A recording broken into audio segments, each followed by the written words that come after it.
Apa kabar semua? Hari ini nih kita bakal bongkar habis-habisan beberapa mitos dan nasihat keuangan yang sering banget kita dengar sebagai anak muda.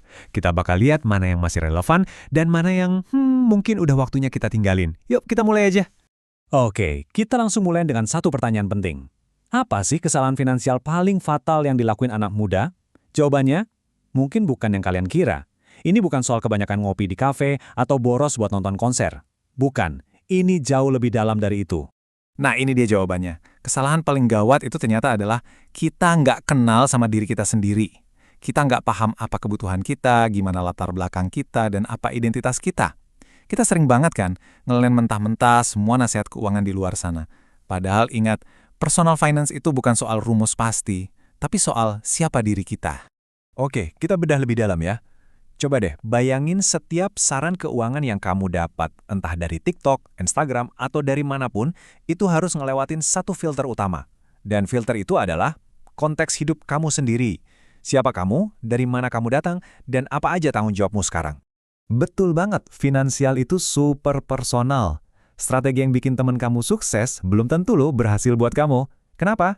Ya karena tanggung jawab keluarga kita beda, toleransi risiko kita beda, bahkan tipe pekerjaan kita pun bisa sangat menentukan jalan mana yang paling masuk akal buat kita. Coba deh, tanyain ini ke diri sendiri. Kita ambil contoh ekstrim ya. Misal, tiba-tiba penghasilan kamu jadi 30 juta sebulan. Apa langkah pertama? Wah, bukan langsung cek-cek showroom mobil, tapi pulang dulu ke rumah, lihat kondisi di sana. Orang tua butuh bantuan nggak? Ada adik yang sekolahnya perlu dibiayain? Konteks ini nih yang bisa mengubah segalanya. Nah, sekarang kita bahas beberapa aturan emas keuangan yang katanya sakral banget, tapi ternyata gampang rapuh kalau kita nggak ngerti konteksnya. Pasti sering dengar kan, aturan 50/30/20.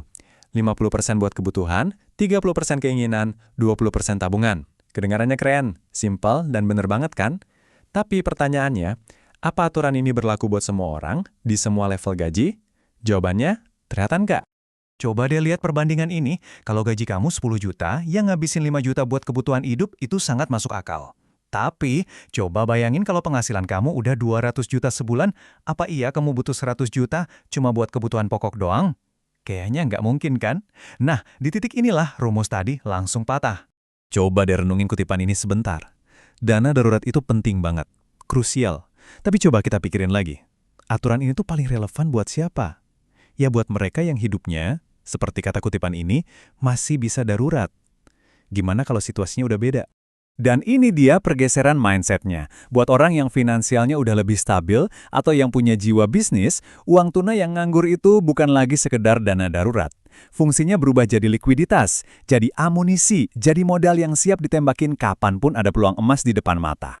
Oke, jadi kalau aturan-aturan baku tadi nggak selalu bisa kita pakai, terus apa dong yang harusnya jadi fokus utama anak muda? Jawabannya sebenarnya simpel banget. Perbesar kuenya, jangan cuma sibuk ngebagiin remahannya. Coba perhatiin deh urutan prioritas ini. Buat ngejar 100 juta atau 1 miliar pertama kamu, fokus utama itu ada di nomor 1 dan 2. Bukan soal jago-jagoan milih saham, tapi soal seberapa besar pendapatan yang bisa kamu hasilin. Investasi itu penting, tapi itu langkah ketiga. Jadi, biar clear ya, investasi dan nabung itu penting banget, tapi itu langkah sekunder. Buat kita yang baru mulai, fokus utamanya harus diningkatin pendapatan. Karena jujur aja deh, nabung 10% dari gaji UMR itu nggak bakal bikin kita cepet-cepet merdeka finansial. Oke, sekarang kita masuk ke topik yang agak panas nih. Soal gaya hidup, pamer-pamer di media sosial alias flexing, dan soal ngambil cicilan besar kayak KPR atau mobil. Coba ingat-ingat angka ini baik-baik ya, 20%. Ini patokan yang simpel tapi kuat banget buat jaga keuangan kamu tetap sehat pas mau ngambil utang-utang gede. Aturan mainnya gini, sebisa mungkin pastiin total semua cicilan besar kamu, entah itu KPR, mobil, atau apapun, nggak lebih dari 20% penghasilan bulanan kamu. Kenapa? Biar kamu tetap punya ruang napas yang lega dan nggak kejebak risiko finansial yang nggak perlu. Nah, soal flexing, apa sih itu sebenarnya? Intinya sih ya mamerin apa yang kita punya. Konotasi negatifnya itu sering datang dari cara penyampaiannya yang kadang nggak ngenakin.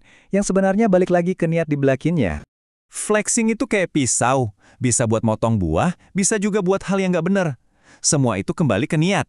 Apakah niatnya buat ngebangun kredibilitas yang beneran buat bisnis kamu? Atau niatnya cuma buat tipu-tipu dan memanfaatin orang lain? Nah, disitulah bedanya.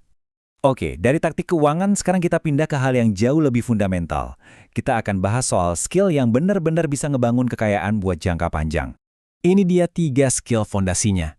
Dan coba deh perhatiin, nggak ada satu pun yang nyebut soal saham, reksadana, atau kripto kan? Ini semua soal mindset dan kebiasaan yang jadi dasar dari semuanya itu. Yuk kita kupas satu-satu.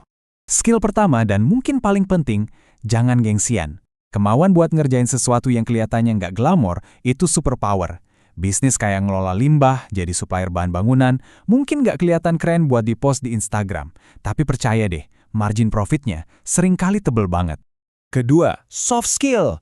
Ingat, pengetahuan tanpa pengalaman itu belum jadi kebijaksanaan. Kemampuan buat komunikasi, bangun jaringan, dan yang paling penting, punya kerendahan hati buat nyerap ilmu dari orang yang jauh lebih berpengalaman, itu kunci buat motong jalur belajar kamu jadi lebih cepat. Dan yang ketiga, kebiasaan ngelola uang. Poin paling penting di sini adalah saving rate atau persentase tabungan kamu itu jauh lebih nentuin daripada jumlah gaji kamu.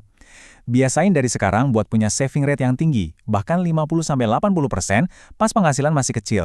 Kebiasaan inilah yang bakal ngebawa kamu terus naik di level pendapatan berapapun.